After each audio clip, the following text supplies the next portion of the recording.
This next chapter in the in-depth guide to Wrath and Glory comes in the form of combat.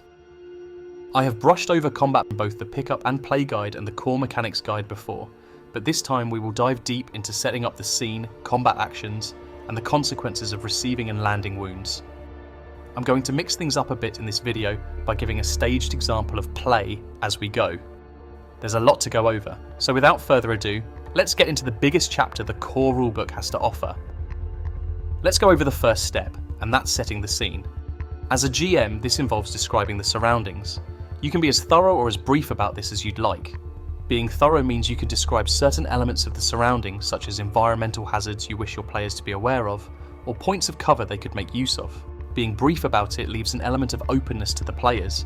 Maybe they can create opportunities themselves by imagining environmental and cover potentials you might not have thought about. It isn't just about describing the amount of enemies or what they are. You could mention that there are barrels in the warehouse your agents find themselves in, and it would take them time to assess what they could be filled with if they wanted to use them as explosives. Or maybe they are so obviously labelled that it gives them an idea. Describing pillars or large containers for cover can be a great help in generating combat ideas, or even ways to avoid it by sneaking past. Next, onto initiative. Unlike traditional tabletop RPGs, you do not use the initiative rating of the character to determine the turn action. You absolutely could, of course, if you really wanted to, and it's even an optional rule in the core rulebook, but generally speaking, it's down to the situation, such as who was paying the most attention to their surroundings, who instigates, and what situation your players have found themselves in. Personally, I will describe the scene and then nominate a player or two that I think would have likely reacted the quickest in that scenario, and wait for an agreement from the group. Unless caught off guard, a player almost always gets the first turn. Next, the enemy takes their turn, and then this is repeated. As mentioned, there's always a chance that the players get caught off guard. This is known as an ambush, and any players who are considered ambush do not get a turn during the first round of combat. After this round, everyone gets a turn as normal. It's worth noting that players can choose to seize the initiative and act before the GM by spending a glory point. Seizing the initiative can happen at any point after the current turn and can be done by GM as well, by spending a ruin point. You can also choose to interrupt initiative. This can be done by holding an action. Holding an action sacrifices the ability to do a combat action and instead opting to spend this action at a later point. During another character's round, you can then choose to perform the action you have held back on. You do, however, then have to roll off an initiative test with the person you are interrupting in order to see if you go before or after their action. It's interesting to note that there is nothing in the rulebook to suggest that you need to declare what your action is. Now that the order of initiative has been resolved, let's talk about turn sequences and rounds. Combat in Wrath and Glory is turn-based, and unlike other RPGs who focus on an initiative order, these turns typically alternate between the agents and the threats. Each character involved in the combat gets a turn during a round, and once everyone has had their turn, the round ends. Interestingly, a round is not a determined amount of time. The round could be short to represent fast-paced combat, or they could be long and allow characters to interact with objects or move further. It is important that everyone has a sense of the pace of a round so that they can take full advantage of the situation. Typically though, in most games, the round system is used primarily for combat-only situations, but your GM may choose to mix it up in situations like stealth scenarios. During a turn, the individual has a set number of actions that they can take. This is referred as action economy and dictates what you can do within the small time frame to react and take action, the options and specifics of which we will discuss next. Once everyone has had their turn, the round ends and the next round begins. This repeats until the encounter is resolved. Now let's talk action economy. There are several types of actions that you can perform during your turn, and they all fall under these 6 categories. A movement action or movement option, an action or combat action, a simple action, a reflexive action, free actions, and full round actions. Players and enemies are allowed one of each action per their round, with the exception of free actions, of which you can perform any number of, and full round actions, which spend all your actions until your next turn.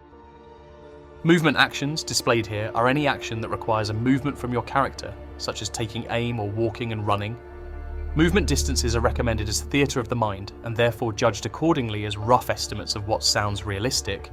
However, if you are working with a grid, 1 unit of movement is a square tile, and if you're working with miniatures, 1 unit of movement is 1 inch. Interestingly enough, some of the traditional movement actions use other actions to perform, such as going prone, which is a simple action, and running, which uses both a simple and a movement action. Types of movement actions include moving, running, sprinting, crawling, jumping, swimming, flying, and climbing. An action, or combat action, to clarify, is exactly what it sounds like. Normally, you can choose to make one of these per turn, but there is a way to do more, called a multi-action, which we will touch upon later. Actions can be simply swinging your sword or taking a shot, but there are other useful actions you can perform as well, such as interaction attacks and using a skill-based action. It's useful to note that using a psychic power counts as a combat action. Combat actions can come with a whole host of options, so I'll discuss those separately later. Interaction attacks are narrative in nature and can be quite flavourful. To perform an interaction attack, you roll the skill you are using from the table above, and the enemy rolls either the same skill or their resolve to try and defend themselves against it. As a personal preference, I try to allow the other skills in the list as a form of interaction attack to add openness and flair, for instance a scholar or insight check to remember a particular weakness for a certain enemy. Allow your players to come up with their own and encourage it for diversity of gameplay. Simple actions take less time or effort than a combat action, but need focus and attention, unlike a free action. To reflect this, you are allowed to take one simple action, as well as a movement and a combat action per round. Some actions take up a simple action as part of their economy, and an example of this is running, which uses both a simple and a movement action. Types of simple actions include reloading or drawing a weapon, kicking open a door, and looking around with your awareness skill. It's a bit of a grey area sometimes between a free action, an action, and a simple action if it isn't specified, but play it by ear and decide amongst yourselves without spoiling the fun. Reflexive actions happen when certain situations take effect outside of your turn. Normally it's done in response to an opponent's action. For example, a reflexive attack can be made if your opponent leaves engagement range on their turn. Similarly, they can try the same if you move out of engagement range from them in your turn. As a side note, engagement means to be face to face with your opponent, or within arm's reach and close enough to hit you with a weapon. Free actions are free. You can make any reasonable realistic number of these in your turn. There's no set number, so it's at the GM's discretion, and you can make a reasonable free action outside of your turn too. Examples of a free action are shouting or speaking a short sentence, opening an unlocked door, and rolling determination to reduce damage. And finally, there's a full round action. These actions, as you can already tell, take up your entire action economy for that turn. Generally speaking, these are complex or demanding actions that take up the time it would take to perform a couple of normal actions or acts as a representation of a strong ability, such as sprinting, full defense, or using some psychic abilities. You may, if you choose to, make a multi-action. A multi-action is simply an added action on top of your action economy, at a +2 DN to all tests for each additional action declared.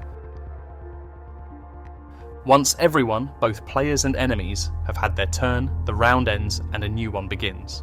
To recap, there are 6 types of action, and in your turn you may perform 1 movement action, 1 combat action, 1 simple action, a suitable number of free actions, and 1 reflexive action if triggered. Alternatively, you can take 1 full round action, or choose to do a multi-action at a +2 DN penalty. How you handle distances is entirely up to you and your playstyle. The 4 standard rules offered are as follows. Theatre of the Mind, which uses approximations. Simply ask the GM if you are close enough or about any approximate distances. Meters. Convert all the numerical values to meters, or alternatively, your choice of length. Using miniatures. Each numerical value is converted into inches, similar to the tabletop wargame. Traditional grid. Using the grid system from other role-playing tabletop games, the numerical value is how many squares on the grid in length. There is a 5th and optional rule as well, called realistic, that uses ×10 the value for weapon distance. So we've set up the scene, talked about turns, described the ranges and the actions. Let's pull this together into a scenario and talk through an actual play. Here, our agents stumble across Poxwalkers. The Sister of Battle, seen here, wishes to run closer to the Poxwalker in the front. She uses a move action to move up closer to the beast, draws her bolt gun with a simple action and takes a shot with her combat action. The second Poxwalker shambles forwards. Similarly, the sister next to her will choose not to move up at all and takes aim using her bolt gun with a movement action and shoots with her combat action. The third Poxwalker moves forwards as well. Finally, the last sister charges with an all-round action, making a free hit as part of the charge to cut the last Poxwalker down. All three of the sisters had the same effect, but used their action economy in different ways to produce the same result. Combat generally flows in this order. You declare, you roll to hit, you roll your damage, then wounds are inflicted. You've drawn your weapon and you're taking a shot or swing at the enemy. As explained in the core mechanics video, Wrath and Glory is a d6 dice pool system, and therefore you assemble your dice pool. Follow these steps to calculate your hit successes. For a melee attack, the base hit value is the character's initiative plus their weapon skill. For a ranged attack, the base hit value is the character's agility plus their ballistic skill. Don't forget that one of these dice is a Wrath die. This acts as your critical hit or combat complication die. In both cases, you're rolling against the target's defense. If your number of icons rolled equal or are greater than the enemy's defense value, that's a successful hit. Remember, there are modifiers that may come into play when determining your hit value. Some increase your chances, and some decrease them, such as range, talents, and cover. These modifiers will be discussed later in the video. Keep hold of any extra exalted icons you rolled that are not required to pass the hit test. These can now be shifted to the damage phase for extra damage. These are called extra damage dice, and also appear on some weapons, skills, or talents as a bonus. Similarly, note your Wrath die at this point. An exalted icon on the Wrath die is a critical hit, and a failure is a complication. So how does combat flow and calculate? Let's see that in actual play. The Marine here takes a shot at this demon of chaos. This is the point at which you declare your intent. I wish to shoot the demon with my bolt gun. He rolls to shoot, adding his agility and ballistic skill together to make a total of 7 dice. 3 of these are icons, and 1 is an exalted icon, granting him a total score of 7. The Wrath die is a failure, but not a complication. The demon has a defense of 3, which means the hit roll passes with an exalted icon spare, which the Marine can now shift for 1 extra damage. Now that the Marine has hit, let's go over damage. To calculate range damage, it's the damage value of the weapon plus any extra damage dice. To calculate melee damage, it's damage value of the weapon plus any extra damage dice plus strength.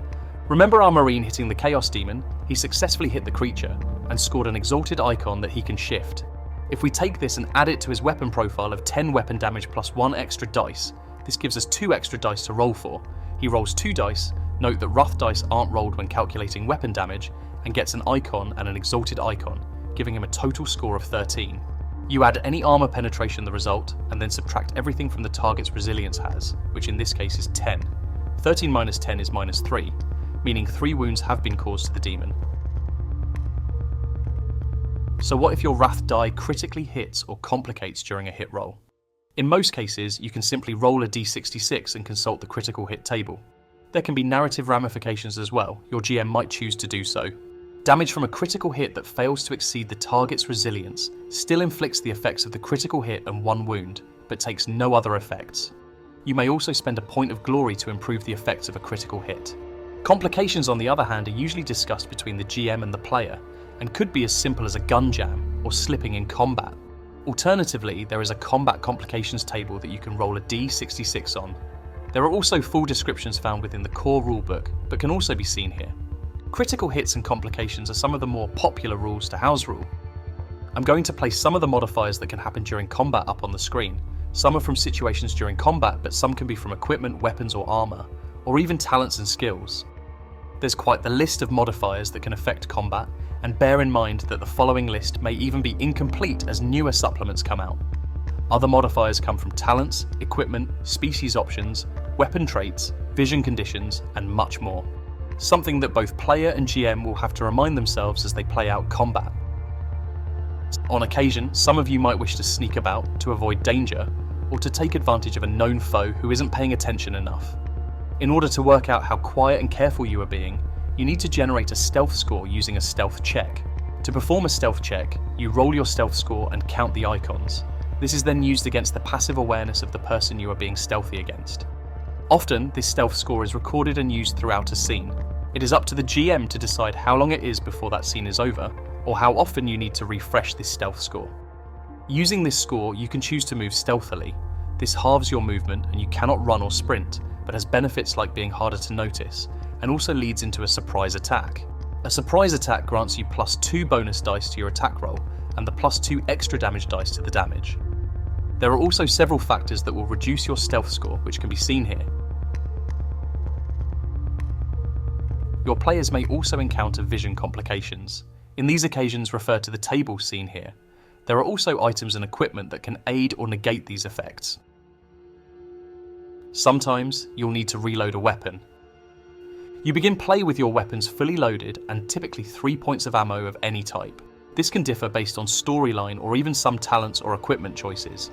It's important to know that you can keep firing your weapons indefinitely, with the exception of grenades, until you have a complication. The dashes in the salvo attribute of a weapon denotes that you spend 1 ammo per use, just like grenades. Once you have to reload, you spend a point of ammo. To reload, spend a simple action and expend 1 point of ammo from your ammo count. You have to reload a weapon to make it usable again. Let's talk about salvo options. Most weapons come with a salvo rating. This rating is used for several options, such as full auto and spray shots. Full auto involves unloading an entire clip into an enemy, granting you bonus dice to your attack equal to your weapon's salvo rating. Spray shot is spraying ammunition at multiple targets. This can be made as part of a multi-attack, reducing the DN of the test by the weapon's salvo rating. It's important to note, however, that this cannot decrease the DN by more than the penalty imposed by the multi-attack. If you choose to make a spray shot against a mob whilst making a multi-attack, the amount of ammo you expend reduces the multi-attack DN penalty by -2, and there is no limit to the DN reduction or the amount of ammo you can spend whilst doing this. When it's your turn in combat and your comrades have rushed forwards to engage, it's possible to make the choice to fire into melee. When rolling to hit, if the rough die result is a 1, the attack is made against a randomly determined target that is in the combat you are firing into. It's good to note that using the aim action negates this penalty. Thrown weapons include things like grenades, knives and explosives. Essentially, a thrown weapons range is calculated by taking the character's strength stat and multiplying it by 4. Instead of choosing a target, you can also choose to throw the thrown weapon at a point within range by passing a DN3 ballistic skill test. If the test is failed, and the weapon is an area effect weapon, you then have to take a scatter test, covered next in the video. It's important to note that the rules for short and medium range do not apply for thrown weapons. Weapons that have an area of effect, such as grenades, missiles and explosives, all have the blast weapon trait. These can all be used to hit any point in the weapon's range, including a character, with a DN3 ballistic skill test. If successful, the explosion goes off, damaging everyone in the blast radius. Here's the catch. Anyone hit in a blast radius or hit by a flamer can attempt to dodge the attack, which is done by attempting to do a full defense combat option, adding +1 icon rolled to your resilience instead of your defense. You can also thematically make a dive for cover, but whether or not this offers some kind of protection or deflection of some of the damage is up to the discretion of your DM. If the blast weapon misses, it scatters. There's a handy diagram shown here that demonstrates which direction it scatters to. However, when using actual miniatures, I love using a scatter dice from the Necromunda dice range for flavour. The amount it scatters in meters is determined by a 1d6 roll which is doubled. In short, here's how blast weapons typically work. A player attempts to throw a grenade. They choose any point or person within range. Grenades are a thrown weapon, so its range value is the thrower's strength times 4. They make a DN3 ballistic skill test. You apply the range effects as normal, unless you're using a thrown weapon, like in this case, which is a grenade. Unfortunately for our hero, he failed the ballistic skill test. The grenade now scatters. They roll 1d6 to determine the direction. They then roll 1d6 and multiply that by 2 to determine the length. The grenade travels off course by 6 meters. Interaction attacks are a thematic choice to make an action that could otherwise turn the tide of combat without choosing the more typical choices for attack. I encourage this sort of attack because it adds a flair and flavour to combat. Examples of an interaction attack can include things like pushing an enemy, intimidation, use of nearby technology, or persuasion, amongst others, or any that you or your players can come up with.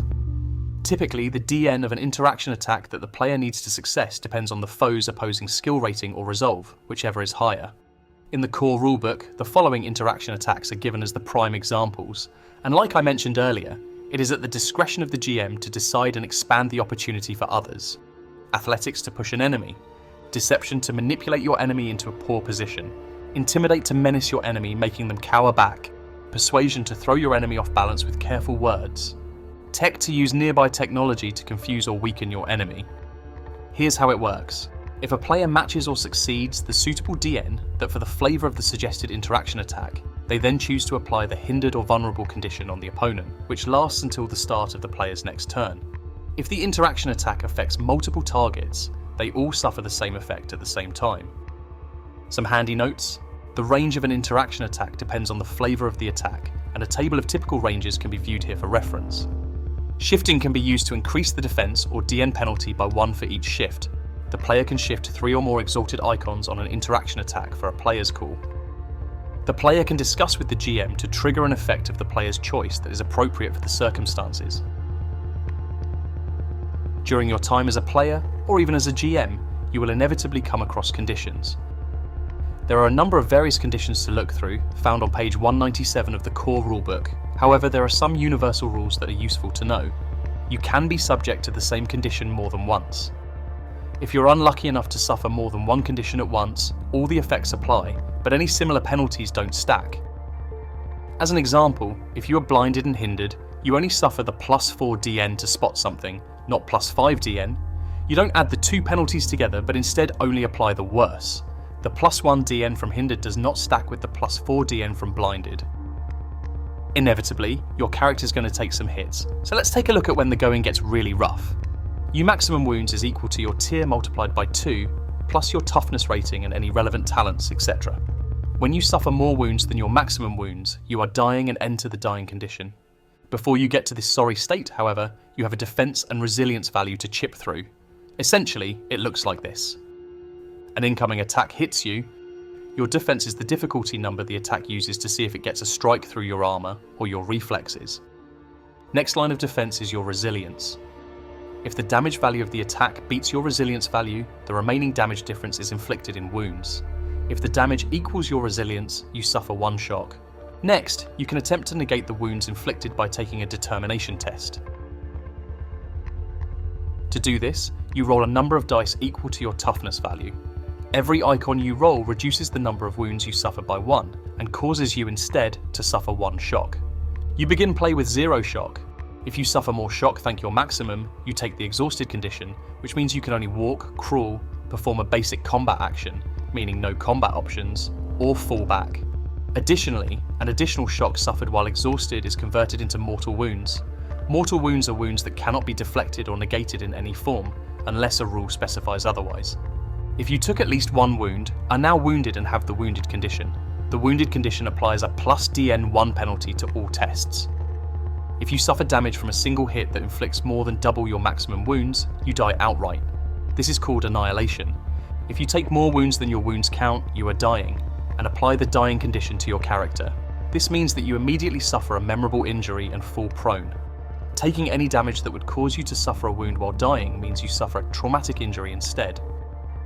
If you suffer more traumatic injuries than your tier value +1, you die. You can avoid taking these traumatic injuries while dying by performing a determination test and successfully negating the damage to 0. The only actions you can perform in the dying condition are crawling, a basic combat action, or falling back. On top of this, you add rough die equal to the number of traumatic injuries you've taken to any tests while in the dying condition. Any rough die apply further traumatic conditions. Memorable injuries are applied when you take enough damage to surpass your wound count and enter the dying condition. Interestingly enough, they offer a +1 bonus to intimidation checks if it is on show. The memorable injuries table can be seen here. These can also offer complications wherever narratively appropriate, which offers a fun narrative flair. If a memorable injury is rolled and it is one that is already in effect, the escalation injury version then replaces it. Anything further than that is ignored. As mentioned before, if you take a wound while you are dying, you suffer a traumatic injury. To see what traumatic injury you suffer, you can roll on the traumatic injuries table seen here. These can have extensive drawbacks, such as impairing your movement heavily or the different options you can do in combat. To remove a traumatic injury, the only real way is to get a replacement limb for the one lost via augmetics. After combat is resolved, or during a suitable beat in narrative, you may choose to take a moment of recovery. These can come in 2 forms, regrouping or respite. Regrouping is the shorter of the two and offers roughly 1 hour's rest to heal up. using the Medikey rating of your characters. Each character with a Medikey rating may heal another single character's wounds equal to their Medikey dice pool.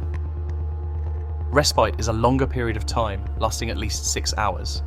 Up to 2 of these hours can be spent performing light activities like reading, eating and maintaining war gear, etc. If respite goes uninterrupted, your shock and wounds are reduced to 0. Your wrath points also reset back to the starting value of 2. Any interruptions to this time that involves strenuous work that lasts for 1 hour or more, and respite is broken and must be started again afterwards. This concludes our deep dive into combat in Wrath and Glory. As always, I encourage you to read through the rulebook to clarify any rules, and there's an excellent quick reference guide to combat on page 174. Next, we discuss war gear, weapons, armour and equipment.